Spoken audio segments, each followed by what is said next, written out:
It's looking more and more like a populist uprising is upon Wall Street. The peasants have grabbed the torches and pitchforks, and they're going after the hedge fund fat cats. Friends, it's time for Hold the Line.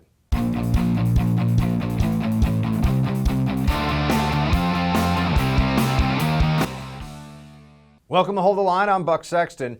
The fallout continues from this week's drama on Wall Street when a handful of small investors turned the tables on a multi-billion-dollar hedge fund.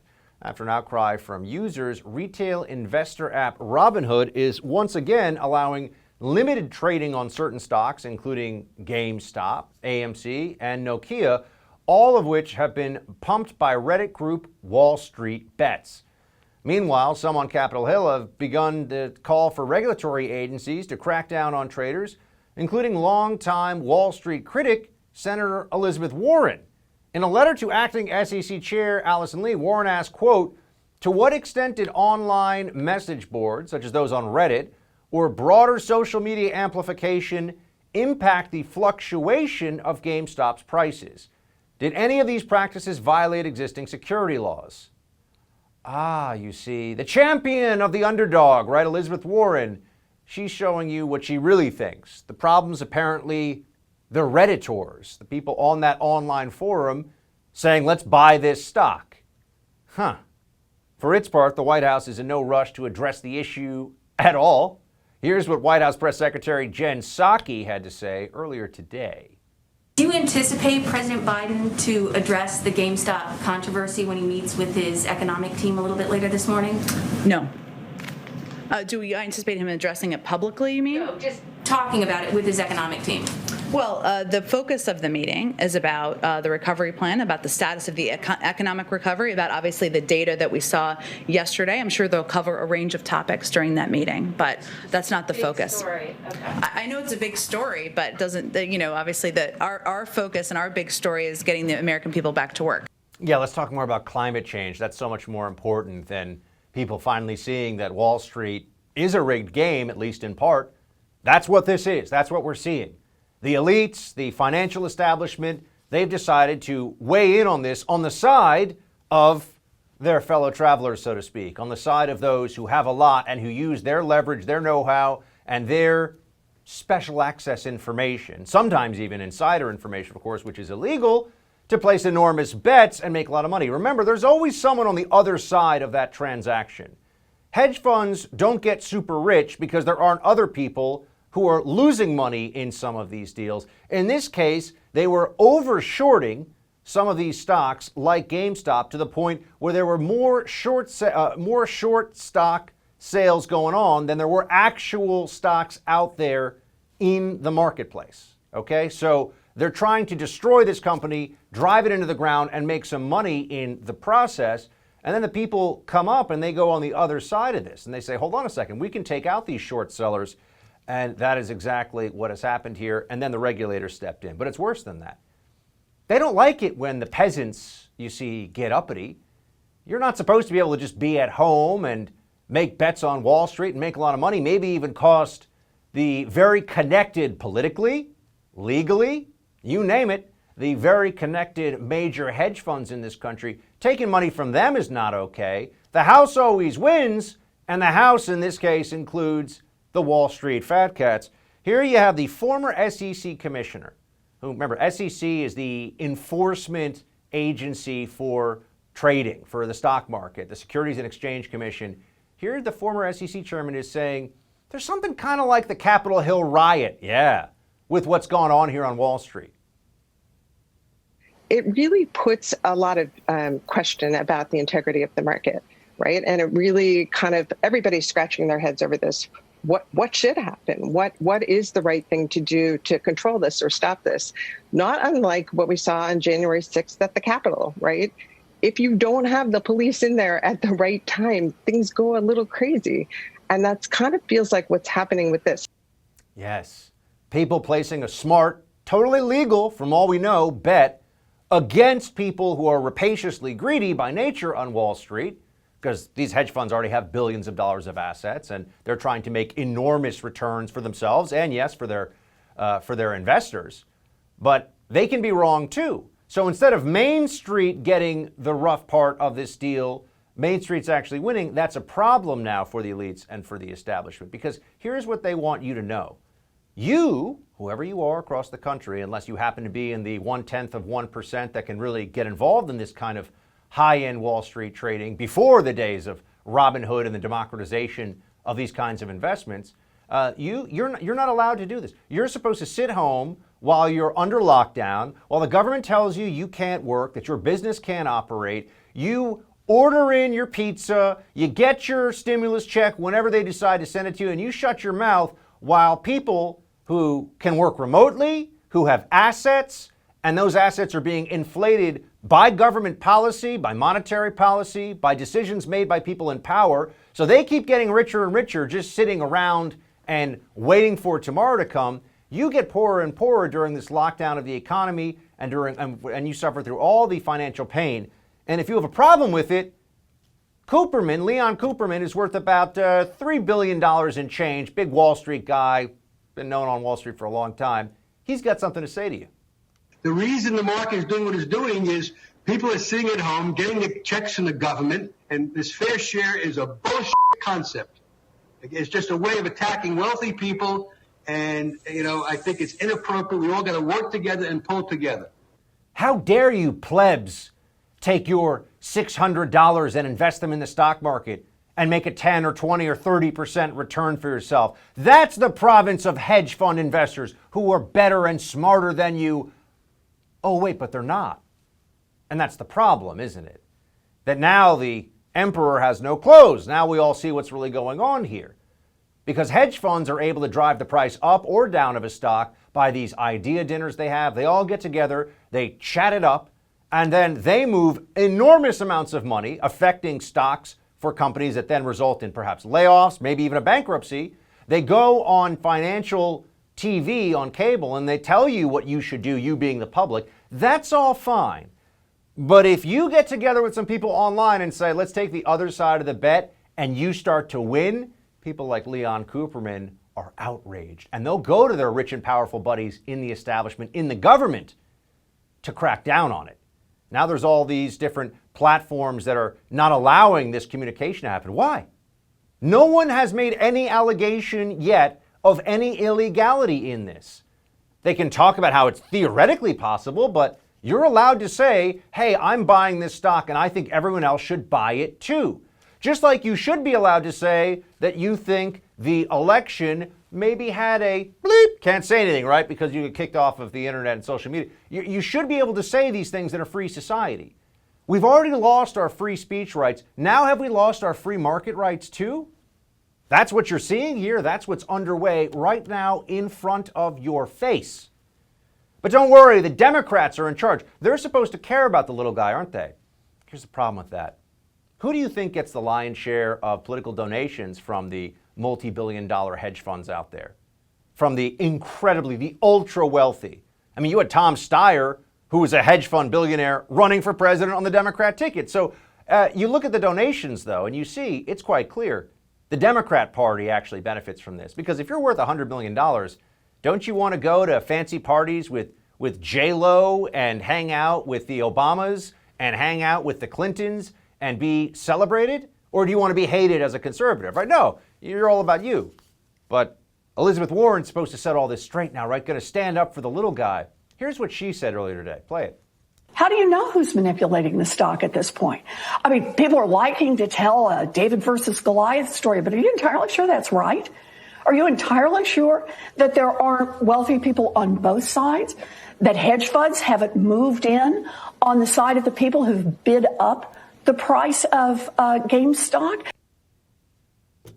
She knows nothing about financial markets. It's amazing, actually, how she has held herself up as somebody who's going to reform all of this. She actually doesn't even know how it really functions. The whole problem is that the hedge funds couldn't get out of their shorts. Not all of them, but there were a number of hedge funds.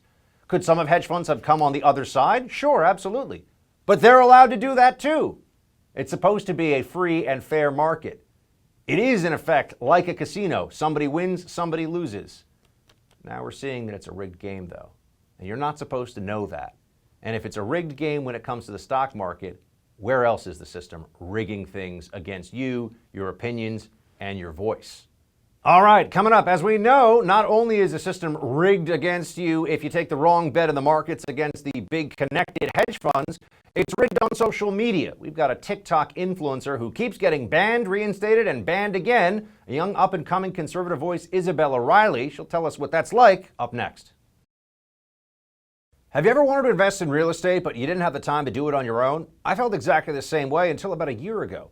I've always loved the idea of real estate investments, but I didn't know how to invest in real estate while fulfilling all my obligations. I mean, I'm sure you're really busy. I'm really busy. A lot of work to do, right?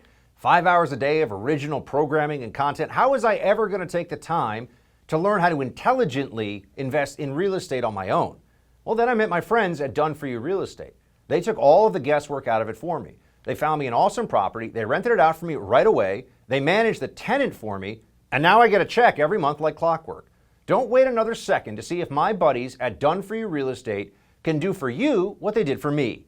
Visit doneforyoubuck.com to see how it works. Again, that's doneforyoubuck.com. Stable, long view real estate investing is something you can do, but you need the right people to guide you along, to work with you. That's Done For You Real Estate. If the last few weeks have taught us anything, it's that the system, particularly big tech and big finance, is very much rigged against alternative and really conservative viewpoints. But if you got a successful position in a stock, too bad. Not allowed to trade that one anymore. You've got a successful platform, a social media app like, Parler, too bad. No longer allowed to speak there. Meritocracy for ideas is dying, and the manipulation has become so blatant that it's basically impossible to deny now. To talk about this never-ending censorship of alternative opinions across the web, I want to bring on conservative TikToker and influencer Isabella OReilly, who runs the Capitalist Isabella TikTok page and has been banned, unbanned, and banned again, and she's going to tell us what that's all like. Isabella, great to see you. Thanks for joining. Thank you so much for having me on. It's a pleasure. So let's start with up-and-coming voices on the internet, people like you attracting a following, getting hundreds of thousands of views. We always hear from the left, it's just because, young people like our ideas. But now we actually see that folks who are pre-millennial, whatever, I guess Gen Z, they're not allowed to share their ideas online if they're conservative. What have you been going through? Yeah, that is definitely true. So I started a TikTok account at the end of October, so it's fairly new. And I gained a big following pretty fast. I'm almost at 100,000 followers, but within the first 2 months, I was permanently banned my account out of nowhere. And I had to harass TikTok, literally sent them emails every single day for a week straight until I got my account back. But since then, I get videos taken down all the time for hate speech violations. Which is funny because if anyone uses TikTok, you'll see that the main videos you'll see are underage girls dancing practically naked. And that's fine. That's totally fine. But me, here's a great example. I had a video removed for hate speech and I didn't even talk. It was just a quote from Mother Teresa. So that is how absurd it is. Wait, what was your hate speech quote that got you in trouble from Mother Teresa? If we could just, even in paraphrasing, it would be helpful. It was basically Mother Teresa saying, how can we trust people and civilization to be good if we are allowing mothers to abort their own children? Okay, so taking a pro-life point of view can get you banned from TikTok for hate speech. When you reach out to one of these mega corporations and you say, hold on a second, guys, why am I being banned here? What are the mechanisms in place for you to get back on? I mean, is there almost a judicial review of some kind? How do you get reinstated? Well, it's really annoying because you can't call them. You don't have a phone number you can contact. So basically you have to do a lot of research and you can report a problem in the TikTok app. But to do that, you have to create a new account, which I did. But there's around 8 emails for TikTok that you can email. And I printed out their community guidelines. I did a 4,000 word practically essay explaining why I was wrongfully banned. I emailed it to 8 other emails from 3 of my personal email accounts every single day until I was unbanned. And I also DM'd them on Twitter and Instagram, and I never heard back from them. I just randomly one day woke up to my account being back. Does anyone ever in this process tell you, I'm the person that's making this decision, or is it always somehow the censorship committee has decided. You know, on Facebook, I know they do these independent fact checks so that the people that are actually making the decision to shut down your account, it's not really on them, it's the independent fact checker. So with TikTok, is there a person who says, yeah, we think you crossed the line, or is it always the algorithm flagged you? So definitely the algorithm works against me and a lot of conservative TikTokers, but specifically what happens why you get videos taken down is because a lot of people on the left and liberals will report your videos. And that's something that they love to do. They love to brag about. I will receive a lot of comments on my videos. Oh, can't wait to reporting this. So they'll actually openly brag about how they will report your videos. And if there's a mass reporting of your video, it will be taken down. I've had videos taken down within the hour of me posting because people mass report them. And you're hearing this from other young TikTokers, influencers on Instagram and other social media platforms as well. What are they telling you? They have to go through the same thing. A lot of people complain about the whole shadow banning, which I'm fine with being shadow banned at this point as long as I'm not permanently banned from using the platform, which is sad. But we all have the same frustration. I seem to get censored a lot more than other people. A weird thing that a lot of TikTokers have noticed is it seems to be more conservative women that are censored than men. So like as much as the left claims you hate, the evil white men, they kind of hate the girls more for some reason. I'm not sure why, but that's just the case, it seems. And do you feel a little bit of a kinship with, I know you're not somebody who necessarily is involved or doing any of this day trading. I mean, the biggest story in the country right now has to do with a lot of people who, by the way, are in their 20s and 30s and into their 40s, who are banding together in places like Reddit and using different online forums to go after some of the biggest hedge funds in the world, or really just to counteract their very aggressive short positions.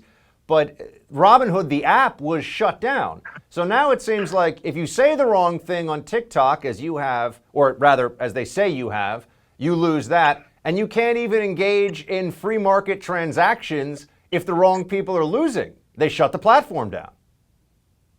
That's exactly right. And I'm pro free market, but what we have right now is not a free market. We have all these big businesses, big tech, or these hedge funds that are in the room with the politicians, and they're all a big monopoly that they can all make the decisions that benefit them, and they can band together and come against the little guy. But God forbid the little guys all get together and go against them. They can't handle it. They have to shut everything down immediately. So we're not living in a free market right now. It's all a big scam. And the little man in the United States is the one getting screwed all the time. Biden's been promising unity since he was sworn into office, but it seems so far, Isabella, like the only thing we've declared some actual American unity on is that greedy Wall Street guys shouldn't get bailed out of bad bets.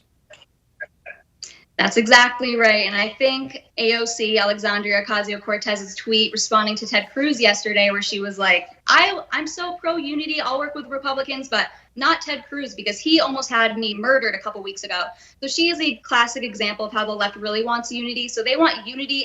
Yeah, we'll unify with people, but no, you're a Nazi, you wanted me murdered, and that's how they really view all of us. So they can claim that they want unity, but they really think that we're all Nazis and white supremacists, and they really want to send us to gulags and re-educate us. Isabella OReilly, follow her on social media while you can, or at least follow her on the platforms where she still has access for now. Isabella, stay in the fight. We appreciate you joining us. Thank you so much for having me on. All right, Senator Ted Cruz and AOC had a brief moment of agreement on this week's market manipulation on Wall Street. Then she accused him of attempted murder. You just heard about that. Seriously, we got more in tonight's Buck Brief. You never thought that COVID could cost you your home, right? It just might. Cybercrime is up 75%. And by far, the most serious cybercrime you got to be worried about right now is home title theft. That's right, cyber criminals, foreign and domestic, are now after our homes, and it's easier than you'd think. The title documents to our homes are online now. They're up in the cloud. They're on servers. The thief finds your home's title and forges your signature on a quitclaim deed stating you sold your home to him. Then he takes out loans on your home and leaves you in debt. You won't know until late payments or eviction notices arrive. Insurance doesn't cover you, and neither do common identity theft programs. That's why I protect my home with Home Title Lock. The instant Home Title Lock detects someone tampering with my home's title, they help shut it down. Go to HometitleLock.com and register your address to see if you're already a victim of this crime and don't even know it yet. Then use code RADIO to receive 30 free days of protection. That's code radio at HomeTitleLock.com. Again, HomeTitleLock.com. Finally, we've got some good news in 2021. Finally, there's a chance for real unity. Both sides of the aisle perhaps locking arms and singing Kumbaya, or maybe not. If there's one thing this entire GameStop debacle has shown us is that there is some bipartisan disdain for Wall Street's crony capitalist behavior, right? We saw this cross-party unity when both Donald Trump Jr. and AOC were on the same side of this issue. Crazy times, right? So what does AOC do with this newfound opportunity, perhaps the most powerful when it comes to her ability to move the news cycle, Democrat in elected office right now? Well, she crushes the chance with idiotic partisan nonsense. Oh well, what else could we expect from her? But let's examine this amalgamation of ideologies on today's Buck Brief.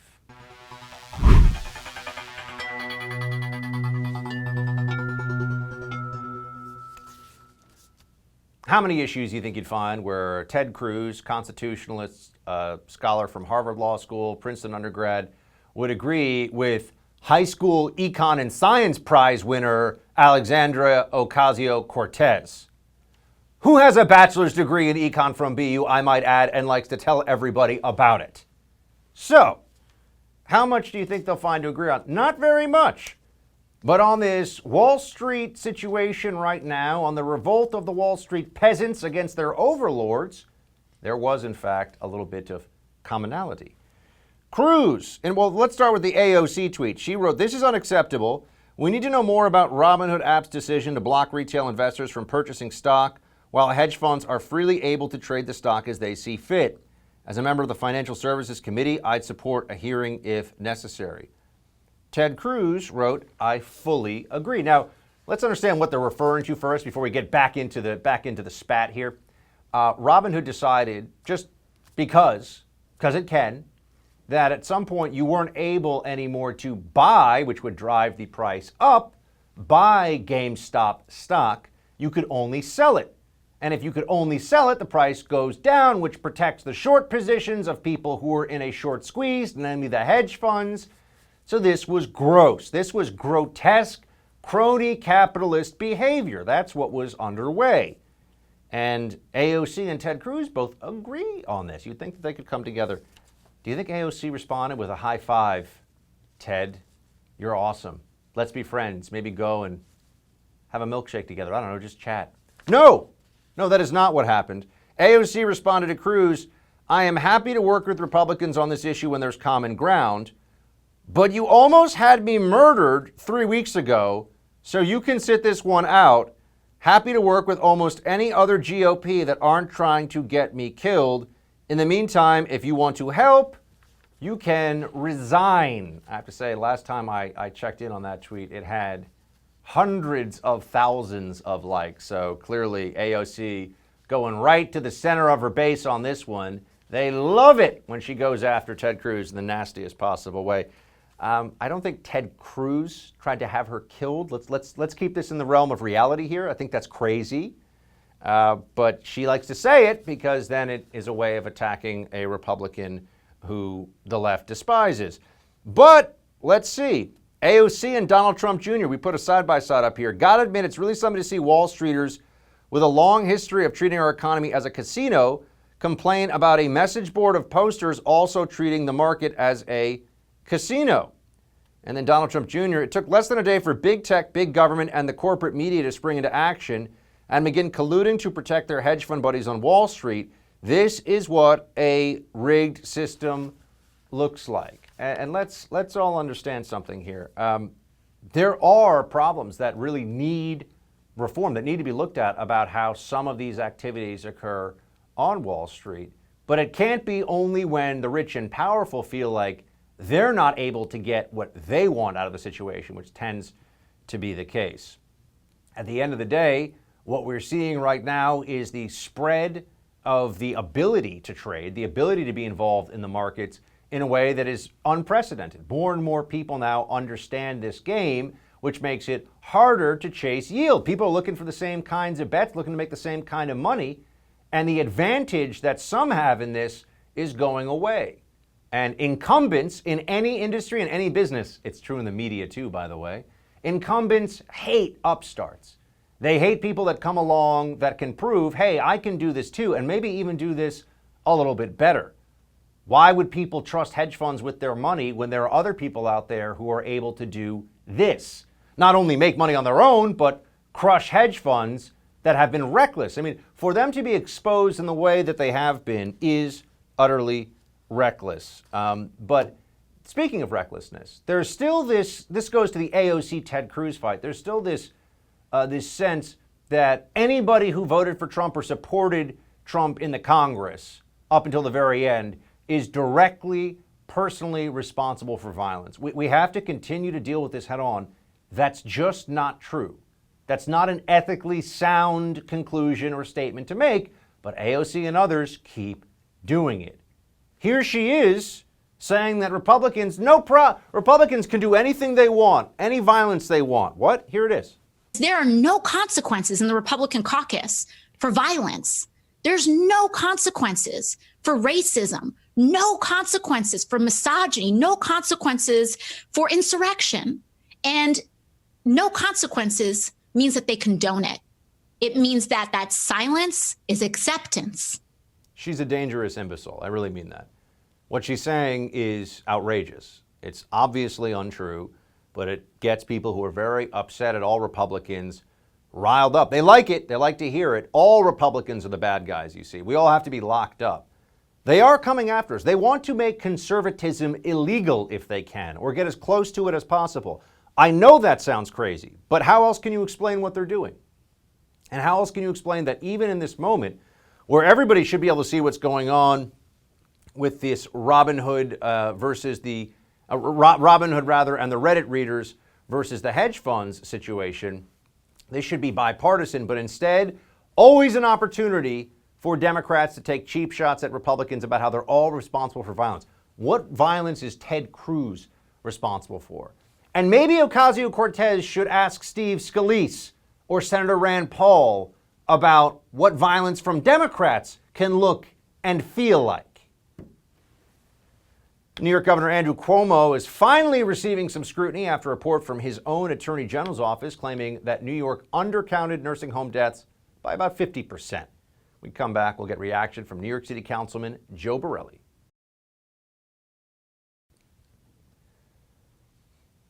I've been saying it since the beginning of the pandemic. New York Governor Andrew Cuomo is the biggest fraud of a politician this country has seen, okay? For months, we've had to endure his self-aggrandizing monologues where he's deflected, pointed fingers, and lied through his teeth. But friends, his day of reckoning may fast be approaching. As the New York Post calls it, deadly lies. A scathing report from the state's attorney general found the state health department may have undercounted the number of COVID-related nursing home deaths by up to 50%. And here's how King Cuomo had to respond to these findings earlier today. A third of all deaths in this nation are from nursing homes. New York State, we're only about 28% only, but we're below the national average in number of deaths in nursing homes. But who cares? 33, 28, died in a hospital, died in a nursing home. They died. They died, but in much larger numbers than we were told, and it certainly looks now like a cover-up. Here is the reported number. We can give you that. It's actually, first let's bring in Joe Borelli. He's a New York City councilman who knows this stuff backwards and forwards, good friend of mine. Joe, I wanted to take a look at this. Here are the stats. 8,952 reported, 12,743 the actual number of COVID-19 deaths in nursing homes. Are we really supposed to believe that this is just an oversight or an accident? It looks like politics to me. But who cares, Buck, as the governor pointed out, who cares about those extra 4,000 or 5,000 people that were someone's grandmother, someone's grandfather, their uncle, their brother? I mean, this is a guy who really probably had an opportunity in the very beginning to take responsibility for this and say, we made a bad decision, and there was a lot of gray area in the pandemic early on, and he could have really, come out of this on top. He could have taken the blame, as he said we should be blaming him, and we would have moved on. But instead, this is a guy who dug his heels in, just refused to give legislators the data on nursing home deaths they were demanding. I mean, there was a legislator, an actual member of the state legislature, a Democrat, who lost a family member and was basically begging the Cuomo administration to get access to this information that anyone in our elected government should have access to. And they just dismissed the guy. They castigated him. They criticized him. They dismissed, a news anchor on another network, a weather lady. They called her the weather lady. They didn't even care. They're just such bad people in the Cuomo administration. And it's refreshing to see Tish James, a Democrat, actually start calling them out for their nonsense. Now, this is something we pulled together. It is the various positions. It's going to take about a minute, Joe, but we really want you to hear this. The various positions on the nursing home deaths issue that Governor Cuomo has taken. People need to hear this. Play it. People in nursing homes died, and they attacked me and all the other Democratic governors with that. We've done a full study of it. The virus came into nursing homes from the staff. There was never a directive that said we will send COVID-positive people back to nursing homes. The directive, which was modeled on the federal directive, said you cannot discriminate. One of the things I find reprehensible about it, Willie, is the president did create that impression, which is cruel. It's cruel. It's cruel to say to the families who lost people in nursing homes, well, this could have been prevented by a different government policy. People who lost loved ones in a nursing home, they're dealing with it. And now they also have to deal with the confusion or the pain of maybe government did this. The conspiracy they're trying to spread just has no factual basis. We followed federal guidance on the nursing homes, but we had more people die than any other state. That's a fact. The reason that happened was because we had the virus coming from Europe when the federal government told us the virus was coming from China. In New York, we're number 46 in the nation in terms of percentage of deaths at nursing homes compared to the total percentage. You have 45 other states to point fingers at first. I can't even keep track, Joe, of it didn't happen. It wasn't our fault. It was the Fed's fault. We just did what we were told. We didn't do what we were told. Which one is it? I mean, the only thing that was constant about that video clip collection was the governor's tan. I mean, that really is all that was consistent over this course of a year about how he shifted blame, how he tried to, say it was the federal government's order when it was literally in writing. I mean, it was literally in writing with the state health department seal on top of it, where the governor ordered these people back into nursing homes. The problem I think most people have, though, is not just on the statistics. It's on the arrogance. This is a guy who made posters of himself triumphing, his record during the COVID crisis and actually selling them to New Yorkers. This is a guy who wrote a book, trumpeting his achievements in kicking down the rates on COVID throughout New York State. That's why people really have a fundamental distaste for anything he says. Now, when it all comes to light, when the truth gets, the curtain pulled out and we can see what really happened, people really, really, really have a hard time digesting this guy's shtick and his whole attitude about it. He wrote a book, and we flashed it up there on the screen for a second, American Crisis Leadership Lessons from the COVID-19 Pandemic. This is like the chief engineer of Chernobyl writing about nuclear safety. And hopefully Barnes & Noble starts stocking it on the fiction shelf where it belongs at this point. But I mean, it's even worse than that. I mean, part of this book is touting how he shut down restaurants. Imagine someone shutting down your business, then writing a book on how successful he was shutting down your business and lining his own pockets with the profits. I mean, this is really a sick person. Buck, next time you have me on, get the posters he made on the screen. I mean, this is a guy who literally commissioned a poster about his success. And he talked about in this poster his girlfriend, his daughter's boyfriends and his family life and driving hot rod cars. It's a sickness, Buck. It's a sickness. We have to ask about, I know for a lot of the country, they're already past this. Florida's open. Florida's up $300 million in revenue, Joe. DeSantis just said that today. Up year to year, $300 million in tax revenue in that state for last year. Meanwhile, here in New York, we still have indoor dining in New York City shut down. Cuomo tweeted this, updated indoor dining. If the positivity rates hold, we'll reopen indoor dining at 25% capacity on Valentine's Day, February 14th. In addition to reduced capacity, mandatory safety guidelines will be in place. Well, we got 3 more weeks here to see what restaurants can actually hold on. And even then, they're at 25% capacity. This just seems like... Well, I don't think it's a coincidence that he chose the day that news broke about his disastrous nursing home policy to announce that we're going to reopen dining more than 2 weeks ahead of the day. I mean, I think people should also ask, why wait until Valentine's Day, February 14th? Why not have it February 13th, a Saturday, February 12th, a Friday? So that even if you want to open that weekend, some of these restaurants can still have some patrons in what normally is one of the busiest weekends they ever have. This 25%, number one, it's less than other parts of the state that are open at 50% with much higher positivity rates. So it really makes no sense from that standpoint. But why not actually, if you're going to open the restaurants, give the restaurants the opportunity to actually make a profit and stay afloat? This is all of it is to basically, draw people's eyes away from the nursing home report. Joe Borelli, New York City Councilman. Joe, hold down the fort, my friend. Good to see you. Thank you. Almost time for a rapid fire look at some stories we haven't gotten to but need to. Quick hits up next. These days, being prepared for the unknown is more important than ever. I'm sure you've noticed the world we live in is anything but predictable. We can benefit from something reliable right about now, but we got to take action. Well, what could be more reliable than real gold and silver? I'm talking about real gold and silver you can actually hold right in your hands. Call the Oxford Gold Group right now and learn how easy it is to get real gold and silver sent securely directly to your home, or how you can have real gold and silver placed in your IRA or 401k. Just call the Oxford Gold Group at 833-600-GOLD and ask for your free guide on owning gold and silver. Again, call the Oxford Gold Group right now at 833-600-GOLD. The Oxford Gold Group is the only gold company I trust. Call them right now, 833-600-GOLD. One more time, that's 833-600-GOLD. Don't wait. Inflation could kick in. Take action today with the Oxford Gold Group. Ladies of The View continue their obsession with hating Donald Trump and his Mar-a-Lago mansion.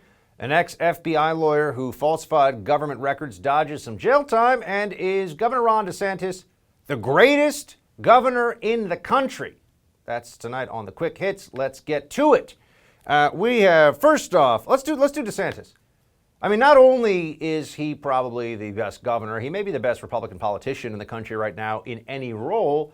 He has shown what is possible over the course of the pandemic. He's shown that you can, in fact, do a good job while still staying open for business, take some basic precautions, but allow people to live their lives and not be this authoritarian state of nanny state nonsense. It's been crazy in places like New York and California. And not only that, but the results are in also economically. And here's what DeSantis has to say about how it's going in the Sunshine State. We also say everybody has a right to work. So local government can't shut you down. They can't prevent you from earning a living. They can't prevent businesses from operating. And the result has been, for example, in the month of December, our revenue to the state of Florida, and we have very low tax rates, was up $330 million over the estimated revenue.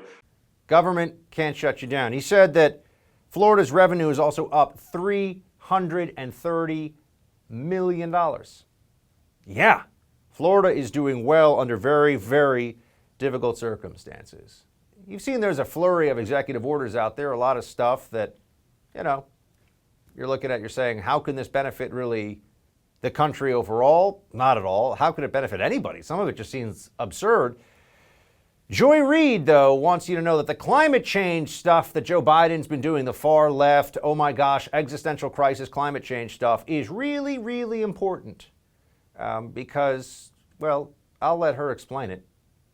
I always feel like if aliens ever really exist and they come and attack us, it's going to be because we destroyed the planet. That'll be our punishment, right? Yes. I don't know how many alien movies she's seen, but usually it's the aliens who are trying to destroy our planet.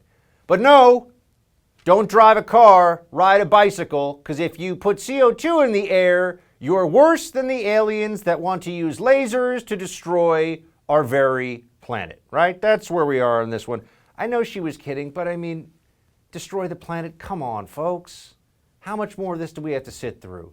It's not destroying the planet. We're going to be fine. Can we all place bets? We're talking about the stock market and rigged games. Can we place bets on whether Florida's going to be underwater in 20 years? I'll bet all the money I have Florida's not going to be underwater in 20 years, okay? It's all going to be okay.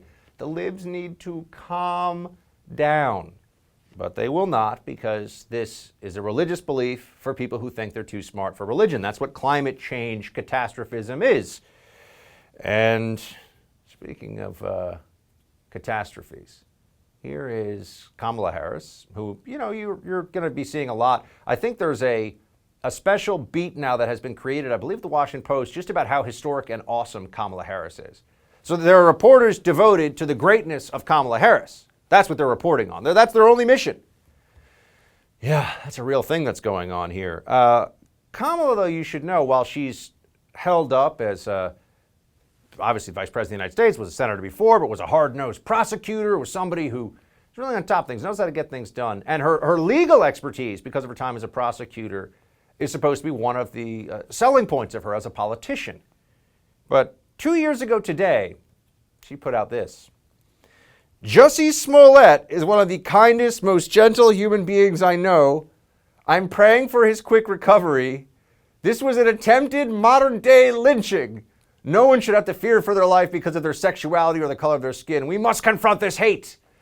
As you know, it was all a hoax. Jussie Smollett was clearly, obviously lying. And anybody should have. I was public about it. I did a podcast when the allegations came out and we saw what the initial details were. My podcast 2 years ago was titled, Jussie Smollett is Lying. Somehow I knew, somehow a lot of other people, but Kamala Harris really thought that two guys in MAGA hats happened to have a noose on the south side of, or rather in Chicago, not the south side, in Chicago at 2 o'clock in the morning on a sub-freezing night and happened to throw it around Jussie Smollett's neck. And he walked home with the news still. It was so dumb. The whole thing was so obviously fake. And then we have the video of the guys buying the rope, who he paid, and they're both Nigerian, and they're not MAGA hat wearers. And the whole thing was crazy. But Democrats wanted to believe it, including your vice president, America. She believed it. Modern day lynchings, he says. Yeah. Actually, an important news story today, although it's not really going to make you feel very good about the system and our ability to get justice against the deep state. Catherine Herridge, CBS reporter, tweeting out that the FBI lawyer who falsified a government record, which is evidence, to wrongly state that former Trump campaign aide Carter Page had never been a source of the CIA to renew the final FISA surveillance warrant, was given no jail time. Kevin Kleinsmith was sentenced to 12 months of probation, 400 hours of community service, and a $100 special assessment. Context, in 2016 and 2017, Page was accused of being an agent for Russia, but the FBI had records showing Page supported U.S. national security efforts. Carter Page was being a patriot, and this guy Kleinsmith, because he's a little left-wing Democrat pro-Hillary hack, falsified evidence to get a better chance of putting through this FISA warrant on Carter Page once again. Stack the deck. This guy lied about it. $100 fine. George Papadopoulos, under oath with the Mueller probe, lied about when he talked to somebody. No other criminal, nothing. And he says he forgot, but he misstated when he talked to somebody. Nothing illegal about anything else. 14 days in prison. So Kleinsmith, who actually abuses his power in the FBI, gets a $100 fine and community service. Gosh, I guess there are a lot of people during Spygate who were going to get to the bottom of it. And by get to the bottom of it, they meant appear on Fox News 3 or 4 nights a week and say, I'm going to get to the bottom of this. Sure they were. This is where we are. The bottom, not the bottom that they had in mind. All right, that's it for Hold the Line. The No Spin News with Bill O'Reilly is next. Shields high.